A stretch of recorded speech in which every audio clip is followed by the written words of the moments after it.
સાથીઓ, આ દેશમાં ભારતીય જનતા પાર્ટીની સરકારની કે એના નેતાઓની ક્રોનોલોજી કહો, કારસ્તાન કહો કે કરામત કહો.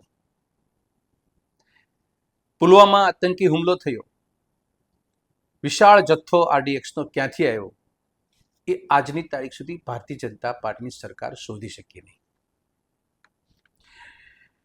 રાજ્યની અંદર 2016ની અંદર પાટીદાર આંદોલન હતું. શાંતિથી ધરણા ઉપર બેઠા હતા સાંજના 7:30-8 વાગે. આકસ્મિક પોલીસનો મારો ચાલ્યો, દંડાવાળી કરી. આ હુકમ કોને કર્યો હતો એ આ ભાજપાની સરકાર શોધી શકી નથી. ગુજરાતમાં 2018ની અંદર 4,000 કરોડ રૂપિયાની મગફળી સળગી, ઢેફા નીકળ્યા, બારદાન સળગ્યા, સરકારને કરોડો રૂપિયાની નુકસાની ગઈ. એનો મુખ્ય સૂત્રધાર કોણ હતો એ આજની તારીખે ભારતીય જનતા પાર્ટી શોધી શકી નહીં. નીટના પરીક્ષાના પેપર ફૂટ્યા, એવી અનેક પરીક્ષાના પેપર ફૂટે છે. ભાજપાની ડબલ એન્જિનની, ટ્રિપલ એન્જિનની સરકારોમાં આ ઘટના ઘટતી હોવા છતાં આનો મુખ્ય સૂત્રધાર કોણ છે એ પણ સરકાર આ રાજ્યની જનતાની સામે મૂકી શકી નથી.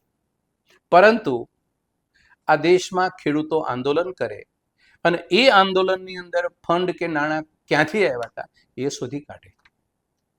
નવી હમણાં કોઈ રાજકીય કોંક્રોચ જનતા પાર્ટી નામથી કોઈ વાતો થાય છે, એને ફંડ કોણ આપે છે એ ફંડના સૂત્રધારો કે એ ફંડના આપનાર કોણ છે એ આ ભાજપાની સરકાર તરત શોધી કાઢે છે. મારો કહેવાનો તાત્પર્ય અને ઉદ્દેશ માત્ર એટલો છે કે ભાજપાની સરકારનો ઉદ્દેશ જનતા છે કે સત્તા છે? ભારતીય જનતા પાર્ટીની સરકાર સામે ઓછા પડકારો છે. એ પડકાર ઉપર કામ કરવાની માનસિકતા, એની ક્રોનોલોજી, એના કારસ્તાન કે એની કરામત છે, કે પછી સત્તા બચાવી દેવાના કારસ્તાન, કરામત અને ક્રોનોલોજી છે? આપના ઉપર છોડું છું. ધન્યવાદ, આભાર.